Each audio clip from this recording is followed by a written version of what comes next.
Assalamualaikum warahmatullahi wabarakatuh. Ya, kembali lagi di podcast cerita seputar Tanah Doang. Bersama saya Kak Mia yang akan menemani teman-teman cerita selama beberapa menit ke depan. Ya, alhamdulillah hari ini kita kedatangan narasumber dari Dinas Pemberdayaan Perempuan, Perlindungan Anak, Pengendalian Penduduk dan Keluarga Berencana atau yang disingkat dengan DP3AP2KB. Langsung saja kita sapa narasumber kita, Bapak Dr. Andes Andi Masaile. Assalamualaikum Pak. Waalaikumsalam warahmatullahi wabarakatuh. Ya, bagaimana kabar ini Pak?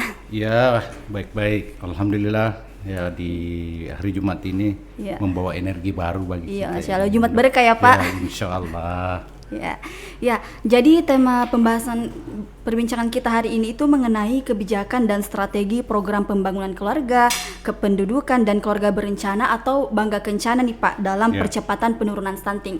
Tetapi sebelum kita masuk ke tema kita, mungkin bisa dijelaskan terlebih dahulu nih Pak tugas dan fungsi dari Lembaga Pemberdayaan Perempuan atau DP3AP2KB ini, dan dari tugas dan fungsinya apa kaitannya dengan isu stunting Pak? Terima kasih atas kesempatan yang baik ini untuk sekaligus juga sebagai bahan penyuluhan bagi masyarakat untuk memberikan informasi. Jadi kalau di DP3AP2KB itu ada dua urusan wajib daerah. Yang pertama itu adalah terkait dengan pemberdayaan perempuan dan perlindungan anak.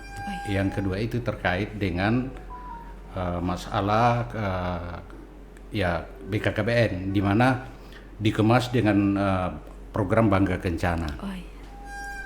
Iya.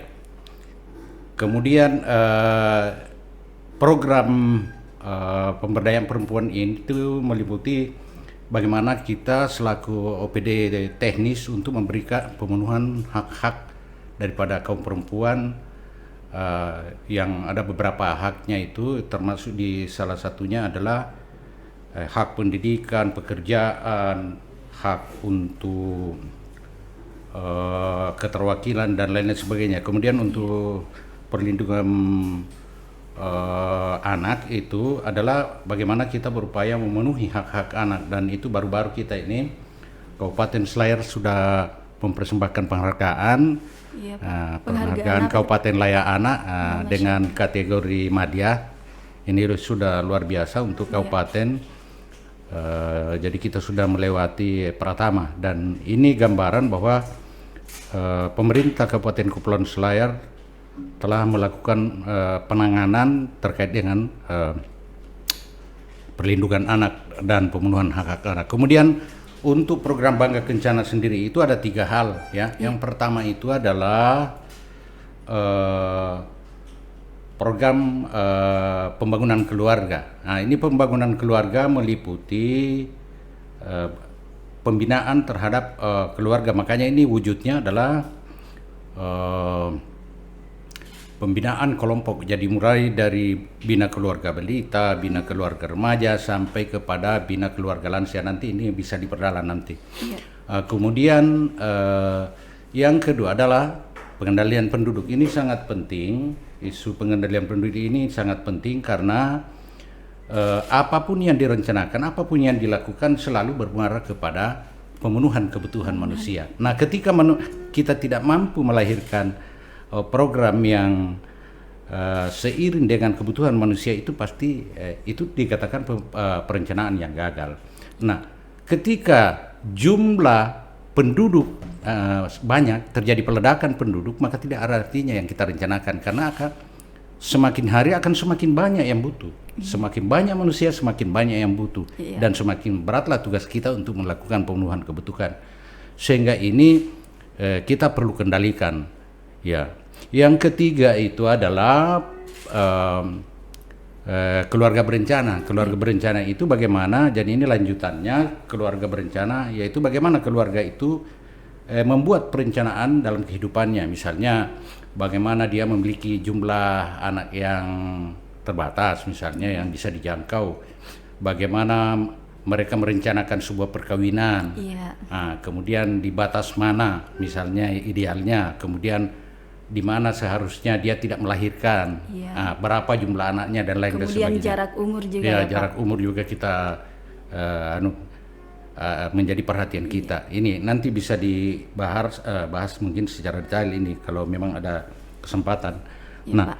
dan di samping itu BKKBN Pusat mengamanahkan beberapa program. Ada beberapa program. Yang pertama itu adalah percepatan penurunan kemiskinan ekstrim. Kemudian kebetulan kita di dalam proses pendataannya itu dilibatkan. Jadi teman-teman di lapangan melakukan pendataan terkait dengan P3K ini. Proses percepatan penghapusan. Proses percepatan. Kemudian yang kedua itu adalah program stunting, program penurunan stunting. Jadi bagaimana kita berupaya supaya keluarga stunting itu atau yang terpapar stunting semakin hari semakin kita bisa eliminasi, dan berdasarkan Perpres 72 tentang percepatan penurunan stunting itu targetnya kita upayakan pada 2024 itu sudah mencapai angka penurunan menjadi 14%. Karena kemudian memang saat-saat ini memang terjadi pasang surut dalam penanganan, dan itu memang harus dikerjakan oleh seluruh unsur. Jadi nanti kita dalami ini bagaimana nanti ketika kita masuk sesi stunting kita akan lihat seperti apa penanganannya, bagaimana caranya, dan lain-lain sebagainya. Nah, stunting sendiri itu adalah kondisi di mana seseorang itu kekurangan gizi kronis. Jadi anak 0 sampai 2 tahun itu, atau sampai bahkan sekarang ini sudah sampai balita ya, bawah 5 tahun itu kekurangan gizi kronis atau terinfeksi penyakit secara terus-menerus sehingga pertumbuhan otaknya maupun pertumbuhan fisiknya tidak imbang. Nah, ini stunting.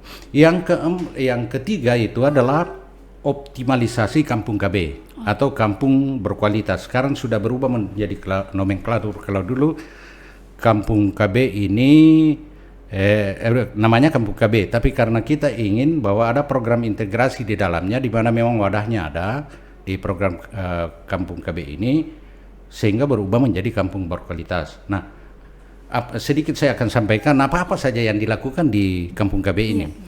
Yang dilakukan di kampung KB ini adalah pembentukan Pokja. Pokja ini bekerja dalam rangka memfungsionalkan 8 fungsi keluarga.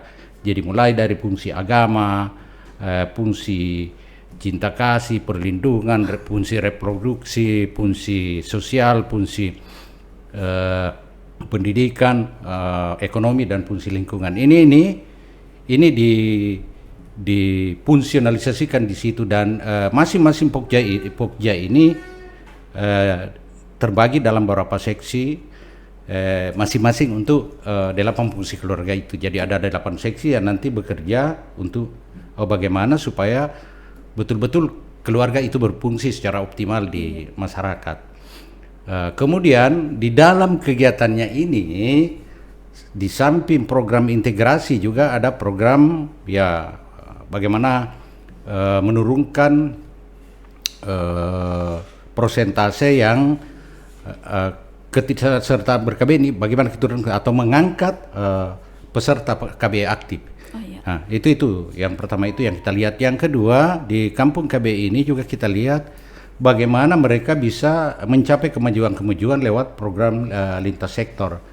Dan yang ketiga ini terkait dengan ini sudah relevan dengan pembangunan keluarga, yaitu melakukan kegiatan pembentukan kelompok. Yang pertama itu adalah kelompok bina keluarga. Bina keluarga ini adalah bagaimana mengasuh tumbuh kembang anak. Jadi setiap bulannya ini secara periodik, paling tidak 1 kali 1 bulan diadakan pertemuan untuk memberikan advokasi atau proses transformasi keilmuan kepada ibu-ibu supaya dia bisa mengasuh balitanya. Di samping itu juga memang kita kembangkan alat permainan edukatif. Ada namanya APE untuk melihat seperti apa perkembangan kognitifnya, otaknya dengan berbagai macam permainan. Ini kita lihat di situ. Kalau misalnya memang ada hal-hal yang seharusnya dia sudah bisa lakukan kemudian lantas dia belum bisa lakukan, berarti ada hal yang perlu dievaluasi kembali. ada yang perlu mungkin apakah dia mungkin di rumahnya ada tekanan sehingga terjadi depresi bagi anak, atau ada tekanan lain, atau mungkin juga komunikasi dalam keluarga tidak bagus sehingga berpengaruh terhadap kepribadian anak. Sigmund mengatakan seperti ini, bahwa itu anak di balita itu sama saja seperti menulis di batu. Apa yang kita tuliskan itu akan diingat. Makanya proses pembentukan super ego itu dilakukan, pembentukan kepribadian itu dilakukan pada usia di bawah 5 tahun. Dan inilah yang diajarkan di BKB, di Bina Keluarga Balita ini. Taruhlah misalnya kalau orang tuanya berperilaku misalnya kasar, anaknya juga nanti akan kasar. Seperti itu ya. Ya, ini kemudian yang kedua yang kita kembangkan itu adalah Bina Keluarga Remaja. Jadi Bina Keluarga Remaja ini suatu kelompok di mana orang tua yang memiliki remaja, kita berikan advokasi pengetahuan, termasuk di dalamnya 1.001 cara berkomunikasi dengan anak, sehingga tidak terjadi distorsi atau salah pengertian di dalam proses komunikasi itu. Apalagi kalau misalnya orang tuanya kurang pendidikan. Nah, ada kecenderungan remaja kita itu lebih percaya kepada temannya daripada orang tuanya. Nah, ini makanya dibangunlah proses komunikasi, karena ketika terjadi salah komunikasi atau distorsi, anak-anak bisa saja lari keluar. Iya, bisa salah pergaulan juga ini, Pak. Ya betul, cari perhatian di luar, misalnya ke teman-temannya, ke apa dan lain-lain. Nah, contoh saja misalnya prakteknya ini ya. Iya. Misalnya ada seorang anak yang ingin beli motor, dia suruh orang tuanya, "Tolong Pak, belikan saya motor dong." Iya. Nah, lantas kemudian orang tuanya mengatakan tidak bisa. Ini kan komunikasi yang kurang bagus ya. Sebagai seorang tua yang bijak seharusnya memanggil anaknya, baru melakukan komunikasi dengan baik, bahwa sebenarnya saya ingin membelikan kamu motor, saya sangat ingin, tetapi tolong kau perhatikan nih, saya punya penghasilan hanya sekian, kebutuhan kita sekian, kebutuhan adikmu sekian. Iya. Nah pasti ini anak akan mengerti. Iya, jadi harus diberikan pemahaman yang bagus ya Pak. Libatkan dia dalam proses pengambilan keputusan, pasti dia kalau begitu tidak usah dibelikan. Iya. Nah takutnya ketika dia kecewa, dia mulai berkenalan dengan orang luar, dan itu kontrolnya sebenarnya mudah. Iya. Pada saat maghrib, ketika anak-anak itu masih berada di luar, itu berarti ada masalah di dalam rumahnya. Karena kenapa? Anak sudah mulai lebih senang di luar daripada rumahnya, padahal tempat perlindungan yang paling nyaman itu adalah rumah. Nah, ini kita sudah harus waspada, harus menanyakan anak apa masalahnya, buatlah dia menjadi betah di rumah dan komunikasikan ada masalah. Ini yang kita kembangkan di sana. Iya. Di samping itu juga ada namanya PIK Remaja, ya ada di sekolah-sekolah ini. PIK Remaja ini dilakukan supaya ada artinya ada konselor sebaya, ada pendidik sebaya. Iya. Karena kenapa? Ketika terjadi buntu, komunikasi yang terjadi buntu pada orang tuanya, karena memang level zaman yang berbeda ya, zaman yang berbeda, ke tingkat kepahaman yang berbeda, itu ada yang bisa menangani itu, yaitu temannya. Ya, nah, makanya kita membentuk ini PIK Remaja di sekolah-sekolah, di STP dan SLTA. Tujuannya adalah bagaimana anak-anak ini terhindar dari terutama ada 3 hal yang kita harapkan dia terhindar dari hal ini. Seperti yang pertama itu adalah miras cantika ya, narkotika itu miras. Yang kedua bagaimana anak itu terhindar dari seks bebas dan perkawinan dini. Nah, ini jadi murahnya ke sana lewat komunikasi yang efektif. Temannya bisa memberikan solusi terhadap temannya lewat bahasa yang sederhana yang mampu ditangkap sesuai dengan keremajaannya itu. Iya, inilah tugas konselor sebaya Pak, ketika anak remaja tidak memiliki teman di rumah untuk berkomunikasi, jadi dialihkan ke situ Pak ya. Ya seperti itu. Jadi di sekolah misalnya, taruhlah misalnya kan biasanya itu remaja itu ketika dia pacaran dia selalu ingin bercerita, tapi yang temannya yang ingin diceritakan adalah teman dekatnya, orang di sekolahnya. Dia jarang mau berkomunikasi dengan bapaknya atau mamanya. Mama di rumah. Nah, makanya di sini kita sudah bisa melakukan proteksi lewat pengarahan-pengarahan. Contoh misalnya dibilang, tadi malam saya dicium. Ini sang kanselir Sebaya akan mengatakan begini. Ya, tapi hati-hati saja karena itu kan kalau ketika kamu terjadi kehamilan di luar nikah, terpaksa kawin dini, kemudian akibatnya apa? Pendidikanmu terhambat, rumah tanggamu juga pasti marat-marit karena belum siap dan lain-lain sebagainya. Ini contoh komunikasi yang dibangun melalui program Pik Remaja tadi, Sebaya. Ya. Yang ketiga adalah yang kita kembangkan itu adalah Bina Keluarga Lansia. Ya, ini Bina Keluarga Lansia ini kita sadari bahwa beda kalau di luar negeri itu begitu orang tuanya memasuki masa jompo ya, itu Pak dibawa ke panti jompo. Akibatnya orang tua merasa kesepian, kadang-kadang terjadi depresi, jarang dikunjungi oleh keluarganya. Hubungan cinta kasih itu artinya tidak terjalin lagi sebagaimana layaknya antara anak dengan orang tua. Padahal kita sadari bahwa ya surga itu berada di bawah telapak kaki orang tua. Nah, makanya pemerintah daerah yang sesuai dengan budaya kita menggagas program namanya program pembinaan kelompok lansia. Kelompok lansia ini kita berharap bahwa nantinya dia merasa nyaman di hari tuanya, diperhatikan oleh anaknya.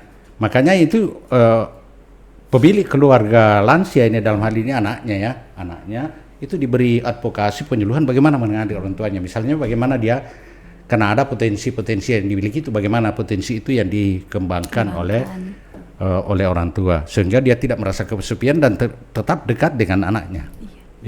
Inilah program pembangunan keluarga dan kita berharap ke depan ini semakin membaik.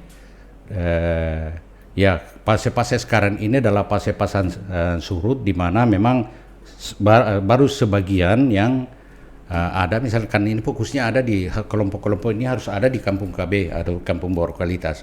Mudah-mudahan lebih optimal lagi ke depan. Kemudian di samping itu jadi ini program ini pembangunan keluarga ini sangat penting. Jadi ini sangat penting. Kemudian selanjutnya itu adalah jadi kalau tadi ya ada beberapa hal yang kita perhatikan. Yang pertama penurunan penghapusan kemiskinan ekstrim, kemudian penurunan stunting. Penurunan stunting. Yang ketiga itu optimalisasi kampung KB. Kemudian selebihnya itu yang tiga tadi program Bangga Kencana yang sudah saya sampaikan di awal-awal. Ya, seperti itu gambarannya secara umum terkait dengan tugas kita di BKKBN. Ya, di DP3AP2KB ya. Luar biasa ya Pak program-program yang dicanangkan oleh DP3AP2KB ini ya Pak. Saya mendengar kayak kita benar-benar keseharian kita ini benar-benar terpeluk dengan program-program yang dicanangkan oleh DP3AP2KB ini dan tugas serta fungsinya luar biasa ya Pak. Kemudian kita beralih ke program Bangga Kencana yang coba juga dilaksanakan oleh DP3AP2KB ini Pak. Mungkin Bapak bisa menjelaskan sedikit bagaimana gambaran umum dari program Bangga Kencana ini, dijelaskan lebih rinci ya Pak. Iya. Jadi program Bangga Kencana ini ya seperti yang saya sampaikan tadi ada 3 pembangunan keluarga, saya sudah jelaskan secara detail. Wujudnya adalah pembinaan keluarga itu sendiri. Yang kedua itulah Dalduk, pengendalian penduduk, dan ini kita melakukan penyuluhan ke desa-desa, ke masyarakat, terutama bagaimana penduduk ini jangan sampai keluarga ini terlalu banyak anaknya sehingga tidak mampu ditangani. Baik itu jadi bukan cuma hanya sekedar pemenuhan kebutuhan makan minum saja, tapi bagaimana merencanakan pendidikannya. Nah, ini yang kita lakukan ya, mengajak mereka untuk ber-KB. Iya, untuk mencegah peledakan penduduk Pak. Ya. Jadi kita melakukan program ini untuk mengajak mereka ber-KB dan itu melalui penyuluhan. Tapi sungguh pun demikian ada pelapor pendekatannya berbeda. Kalau dulu itu memang kayaknya dipaksa ya, untuk menanamkan nilai keluarga kecil, bahagia sejahtera itu harus dipaksakan dulu. Nah, sekarang tidak lagi karena kita ini HAM ya. Makanya ada namanya kanseling, termasuk Kanselir ini memberikan pilihan-pilihan apa yang dia akan gunakan yang sesuai dengan keadaan tubuhnya. Tentu juga sebelumnya juga diperiksa kesehatannya supaya kalaupun dia ber-KBE ini tidak menjadi beban. Karena harapan kita adalah bagaimana KBE ini bisa mensejahterakan mereka, yaitu terkendalinya anak, dalam artian bahwa anaknya mampu secara ekonomi mampu dia jangka, termasuk juga pengembangan anaknya itu. Ya itu. Kemudian ya keluarga berencana, yang ketiga itu keluarga berencana. Ya itulah bagaimana memberikan advokasi supaya mereka jangan kawin dini. Entah misalnya pada remaja itu kita berikan pemahaman terkait dengan reproduksi remaja, bagaimana akibatnya, kemudian bagaimana seharusnya dia menikah pada usia seperti apa. Jadi seperti yang saya sampaikan tadi bahwa idealnya itu seorang jangan terlalu muda dia menikah, jangan pada usia anak, tetapi idealnya itu karena secara psikologi maupun fisik dia sudah matang pada usia, kalau perempuan 21 tahun. Dan kalau 30 ya dianjurkan pada usia 25 tahun. Kalau laki-laki ya Pak? Ya, kalau laki-laki diupayakan, kemudian dengan nanti setelah itu dia mengatur jarak kehamilannya ya. Jangan, artinya tiap tahun, supaya anak itu kenapa ada tenggang waktu untuk bisa mengurus anak. Karena kalau terlalu, yang kedua ya, kalau terlalu rapat bisa juga bahaya. Akhirnya kurang diperhatikan. Ini juga biasa berdampak juga pada stunting. Karena ketika tidak terurus, makanannya tidak terurus, perhatiannya tidak terurus, kesehatannya tidak terurus, perilaku PHBS-nya, sikat bersih dan sehat itu tidak tertangani dengan baik karena terlalu rapat anaknya. Orang tua tidak bisa fokus. Makanya kita anjurkan supaya ada tenggang waktu, dan sebaiknya itu ya 5 tahun sekali anak sudah mandiri, baru kemudian ibunya juga nanti akan ceria, sehat, bersih, karena tidak ada tekanan. Tidak ada tekanan. Jadi itu yang kita harapkan.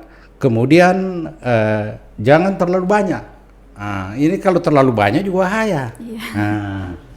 Jadi cukup berapa saja nih Pak? Ya, artinya begini, sesuai dengan jangkauan, karena kita tidak bisa batasi bahwa kau harus sebegini, tetapi dianjurkan sebaiknya dua, karena dengan 2 ini secara ekonomi mudah kita tangani, kemudian juga untuk terutama pengembangannya ke depan, karena kita tidak ingin anak-anak kita hanya sekedar kita ingin lebih bermanfaat lah, dia mengenyam pendidikan yang tinggi, punya pekerjaan yang lebih layak daripada apa yang dicapai orang tuanya.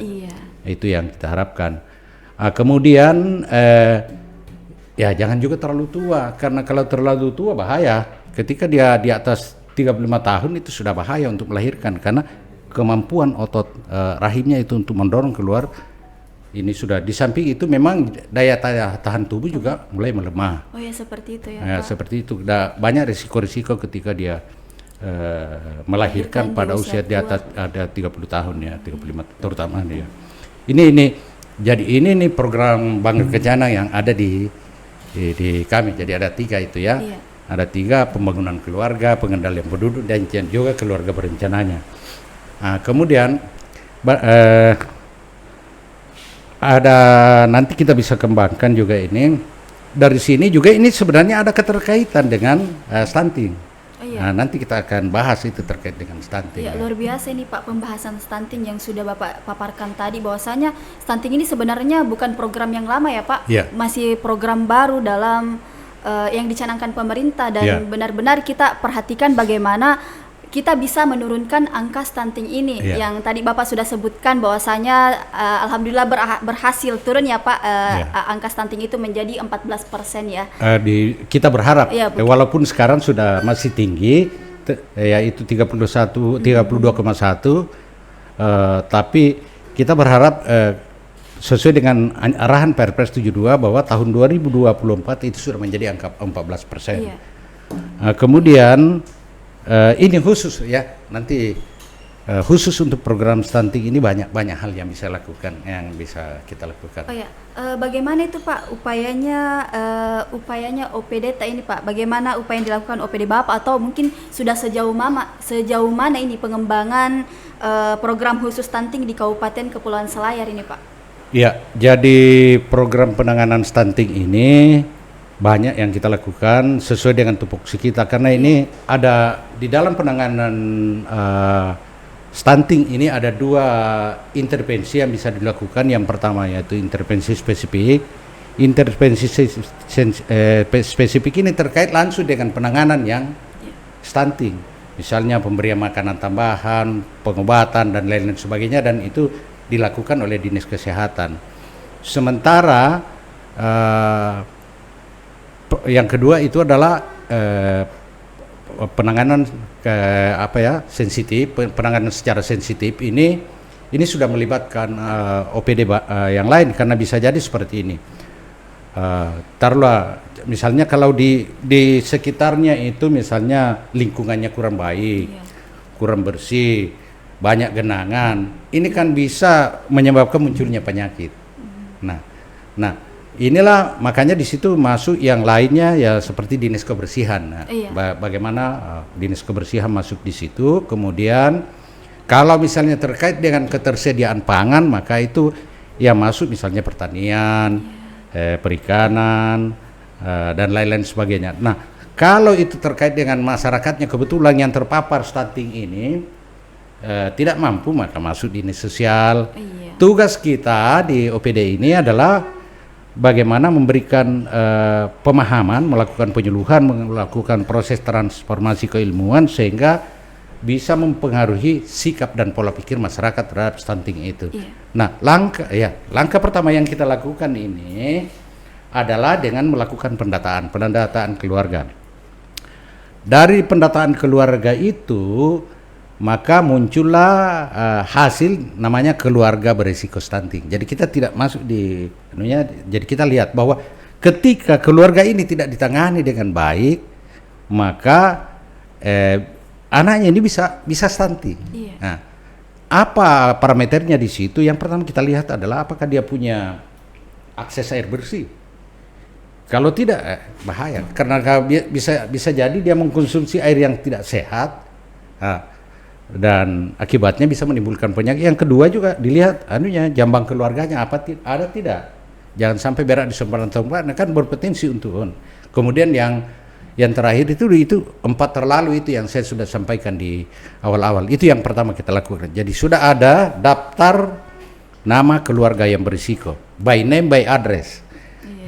Jelas siapa yang berisiko, siapa namanya, di mana tempatnya, ini kita mudah kita dapatkan. Ada datanya di hasil pendataan kita, dan ini bisa juga dijadikan pedoman bagi OPD lain untuk menyusun rencana kegiatan. Taruhlah misalnya PU, kalau di suatu tempat itu tidak ada air bersih, dia bisa memprogramkan air bersih ini, Pak. Program air bersihnya. Dan dinas-dinas yang lain juga misalnya kesehatan bisa membuat jamban dan lain-lain. Jadi dibutuhkan peran stakeholder dalam penurunan angka stunting ini. Jadi Pak, ini namanya konvergensi. Konvergensi itu adalah keterlibatan beberapa OPD bekerja sama, bukan sama-sama bekerja, tapi bekerja sama untuk menyelesaikan kasus penurunan stunting ini. Itu yang kita lakukan kemudian untuk selanjutnya itu di desa itu dibentuk tim pendamping keluarga. Tim pendamping keluarga inilah yang mendampingi keluarga berisiko. Siapa mereka itu? Siapa?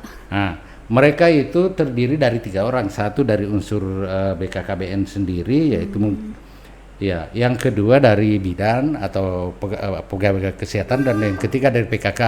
Apa tugasnya? BKK ini PKK, PKK.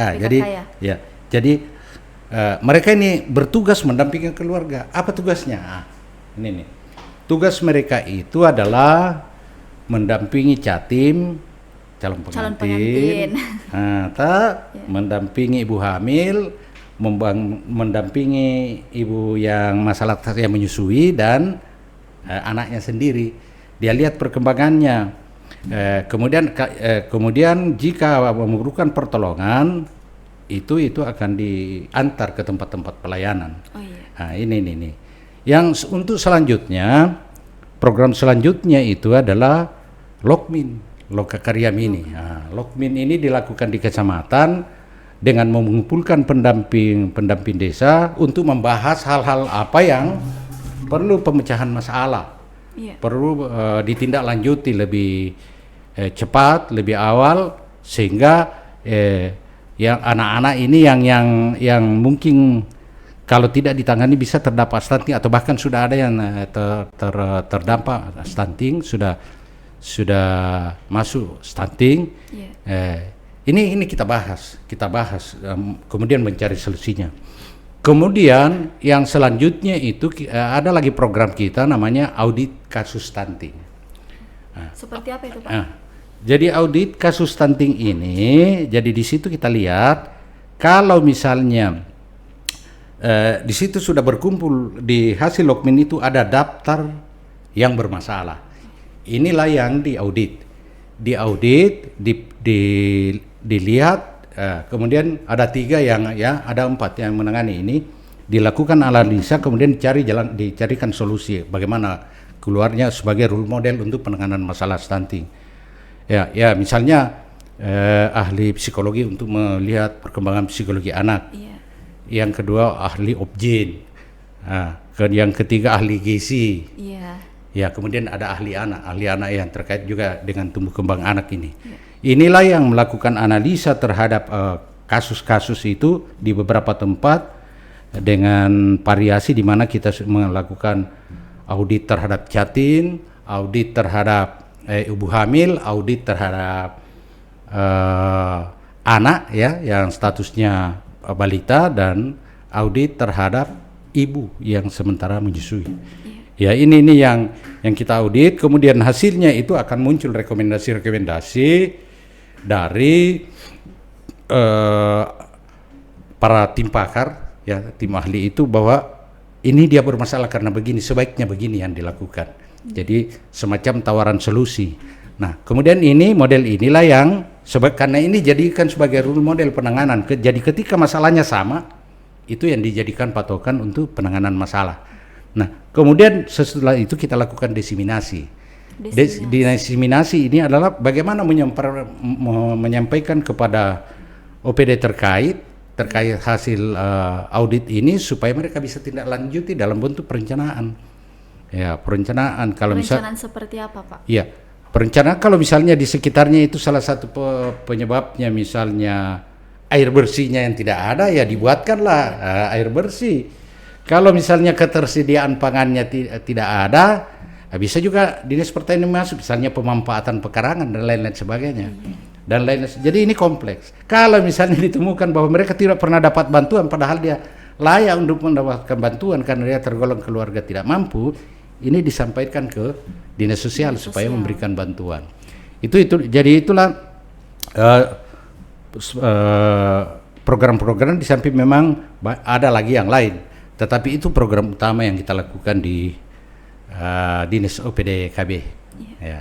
Ya. Luar biasa nih Pak pembahasan stuntingnya, bagaimana kita bisa memenuhi kelayakan gizi anak-anak sejak dini ya Pak, dan menjadi perhatian khusus tentunya untuk semua stakeholder, bagaimana kita bisa menyebarluaskan informasi mengenai isu stunting ini Pak, karena ini berdampak juga dengan masa depan anak-anak kita, anak-anak bangsa. Jadi itulah yang menjadi perhatian khusus kita, menjadi perhatian khusus di DP3AP2KB ini ya Pak. Kemudian yang terakhir ini Pak, sebagai Kepala Dinas Pemberdayaan Perempuan, Perlindungan Anak, Pengendalian Penduduk dan Keluarga Berencana atau yang disingkat dengan DP3AP2KB ini, secara pribadi ini mungkin Pak, apa yang menjadi harapan tak ke depannya terkait penurunan angka stunting di Kabupaten Kepulauan Selayar ini khususnya? Jadi harapan kita terakhir ini, saya berharap bahwa penanganan stunting ini adalah konvergensi, jadi bukan cuma satu pihak tapi banyak pihak. Bahkan kita juga berharap bahwa ke depan itu pihak-pihak yang memiliki ekonomi yang mapan bisa menjadi bapak angkat. Dalam artian seperti ini, misalnya ada yang terpapar stunting dia bisa menjadi bapak angkatnya dengan memberikan bantuan-bantuan untuk pemenuhan kebutuhan gizinya.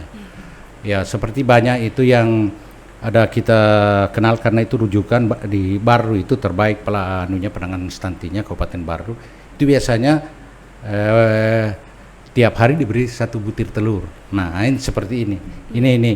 Kemudian juga karena harapan kita di samping lembaga pemerintah, ya memang di Perpres itu tegas, jelas tugasnya.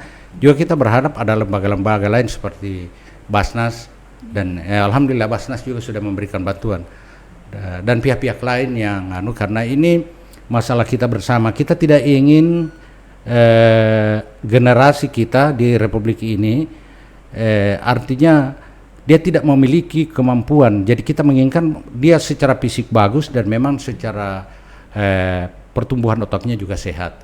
Itu yang kita harapkan. Nah, terutama khususnya di Kepulauan Selayar. Ya. Kemudian ya untuk mengakhiri podcast ini juga memang kita ada memang masalah yang mendasar itu juga memang karena kita situasi kondisi wilayah geografis kita sehingga pada waktu-waktu tertentu mungkin layanan itu tidak bisa optimal seperti pada musim-musim barat atau musim timur kencang, sehingga ini tidak optimal. Mudah-mudahan ke depan kita bisa mencari solusi sehingga ini bisa kita dapat memberikan perhatian khusus terhadap orang-orang di kepulauan. Kemudian terakhir ya. Ya, terakhir Pak. Terakhir, pembangunan manusia itu memang tidak nyata, tetapi sangat penting. Hasilnya mungkin hari ini kita melakukan penyuluhan, nanti beberapa tahun kemudian baru terlihat pada anak itu. Membangun fisik hari ini kita lakukan hari ini nampak, tapi jauh lebih penting sumber manusia yang andal daripada potensi alam ya. Walaupun itu dua-duanya kita butuhkan, dan akan jauh lebih hebat ketika kita punya potensi alam lantas kemudian dikembangkan oleh sumber daya manusia yang handal. Dan ini kita harapkan dari anak-anak kita yang mereka terbebas dari dampak stunting. Terima kasih. Demikian ya. Itulah yang menjadi harapan Bapak Dr. Andes Andi Mas Saile selaku Kepala DP3AP2KB ya Pak. Dan tentunya ini menjadi harapan kita semua, bagaimana kita bisa mencegah percepatan angka stunting ini. Kalau bisa tidak ada lah ya Pak istilah stunting ini. Mudah-mudahan seperti itu kita berharap. Amin ya. Terima kasih banyak Pak telah membersamai kami di sini, dan tentunya kepada teman-teman Carita jangan lupa juga like, komen dan subscribe channel YouTube kita di Lembang Tanah Doang TV ya. Terima kasih Pak. Terima kasih sama-sama ya. Ya, kita tutup ya. Assalamualaikum warahmatullahi wabarakatuh. Waalaikumsalam warahmatullahi wabarakatuh.